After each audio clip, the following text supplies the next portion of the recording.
രാഷ്ട്രീയത്തിൽ എക്കാലവും സർക്കാരുകളെയും അന്വേഷണ ഏജൻസികളെയും സ്വന്തം താളത്തിനൊത്ത് തുള്ളിച്ചിരുന്ന വെള്ളാപ്പള്ളി നടേശന്റെ സാമ്രാജ്യത്തിന് ഒടുവിൽ കനത്ത പ്രഹരമേറ്റിരിക്കുകയാണ്.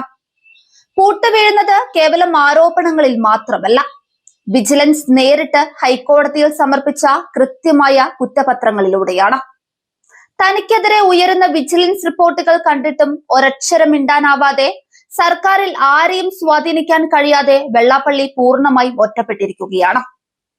SNDP മൈക്രോ ഫിനാൻസ് തട്ടിപ്പുമായി ബന്ധപ്പെട്ട് സംസ്ഥാനത്തെ 7 താലൂക്ക് യൂണിയനുകളിൽ വൻ ക്രമക്കേട് നടന്നതായി വിജിലൻസ് ഹൈക്കോടതിയെ അറിയിച്ചു കഴിഞ്ഞു.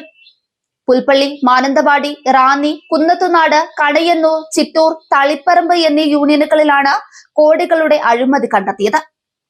പിന്നാക്ക വികസന കോർപ്പറേഷനിൽ നിന്നെടുത്ത വായ്പാ തുക വിതരണം ചെയ്തതിൽ വൻ വകമാറ്റവും സാധാരണക്കാരായ അംഗങ്ങളിൽ നിന്ന് അമിത പലിശ ഈടാക്കലും നടന്നു. ആകെയുള്ള 124 കേസുകളിൽ പുൽപ്പള്ളി, റാന്നി യൂണിയനുകളിലെ കുറ്റപത്രം തയ്യാറായി കഴിഞ്ഞു. പുൽപ്പള്ളിയിലെ കുറ്റപത്രം കോടതിയിൽ സമർപ്പിക്കുന്നതിനായി അഴിമതി നിരോധന നിയമപ്രകാരം സർക്കാരിന്റെ വിചാരണ അനുമതി തേടിയിരിക്കുകയാണ്. വിജിലൻസ് SP S ശശിധരൻ സമർപ്പിച്ച ഈ റിപ്പോർട്ട് വെള്ളാപ്പള്ളിയുടെ രാഷ്ട്രീയ ഭാവി തന്നെ പ്രതിസന്ധിയിലാക്കി. നേരത്തെ ഈ കേസിൽ വിജിലൻസ് കാണിച്ച മന്ദഗതിക്കെതിരെ ഹൈക്കോടതി രൂക്ഷമായാണ് വിമർശിച്ചത്. കേസിൽ ഇതുവരെ ഒന്നും ചെയ്യാതിരുന്നത് എന്തുകൊണ്ടാണെന്ന് പ്രതിയുടെ പേര് നോക്കിയാൽ നാട്ടുകാർക്ക് മനസ്സിലാകുമെന്ന ഹൈക്കോടതിയുടെ പരിഹാസം മാത്രം മതിയായിരുന്നു അന്വേഷണം അട്ടിമറിക്കാൻ നടന്ന രാഷ്ട്രീയ ശ്രമങ്ങൾ തുറന്നു കാട്ടാൻ. കൃത്യസമയത്ത് റിപ്പോർട്ട് സമർപ്പിച്ചില്ലെങ്കിൽ അന്വേഷണ ഉദ്യോഗസ്ഥനെ മാറ്റുമെന്ന സിംഗിൾ ബെഞ്ചിന്റെ മുന്നറിയിപ്പാണ് ഒടുവിൽ കാര്യങ്ങൾ വേഗത്തിലാക്കിയത്.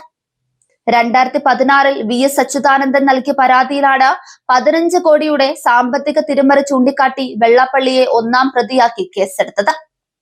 എന്നാൽ മുൻകാലങ്ങളിൽ കേസ് അട്ടിമറിക്കാനും 5 കേസുകൾ എഴുതിത്തള്ളാനും സഹായങ്ങൾ ലഭിച്ചിരുന്നു.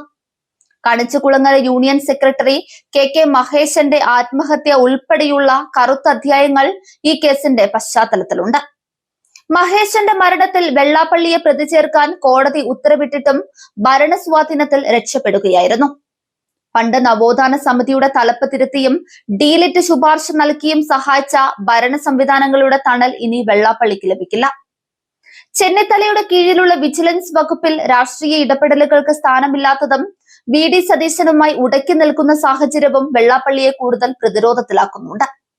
കേസുകളിൽ വിചാരണയും നടപടികളും കടുക്കുന്നതോടെ വിവിധ കോടതികളിൽ കേസ് നിലനിൽക്കുന്ന വ്യക്തിക്ക് പത്മ പുരസ്കാരം നൽകിയതിനെതിരെയും ചോദ്യങ്ങൾ ഉയരും. രാഷ്ട്രപതിയുടെ തലത്തിൽ സ്വതന്ത്രമായ തീരുമാനങ്ങൾ വന്നാൽ പുരസ്കാരം തന്നെ പിൻവലിക്കപ്പെടുന്ന അപമാനകരമായ സാഹചര്യത്തിലേക്കും കാര്യങ്ങൾ നീങ്ങിയേക്കാം. വർഷങ്ങളായി നിയമവ്യവസ്ഥയെയും ജനങ്ങളെയും വെല്ലുവിളിച്ച വെള്ളാപ്പള്ളി നടേശന്റെ ജാതകത്തിൽ ആവശ്യമായ തിരുത്തലുകൾ ഹൈക്കോടതി വരുത്തുമ്പോൾ സാക്ഷി നിൽക്കാൻ പോലും ആളില്ലാതെ വെള്ളാപ്പള്ളി സ്വന്തം കെണിയിൽ വീണിരിക്കുകയാണ്.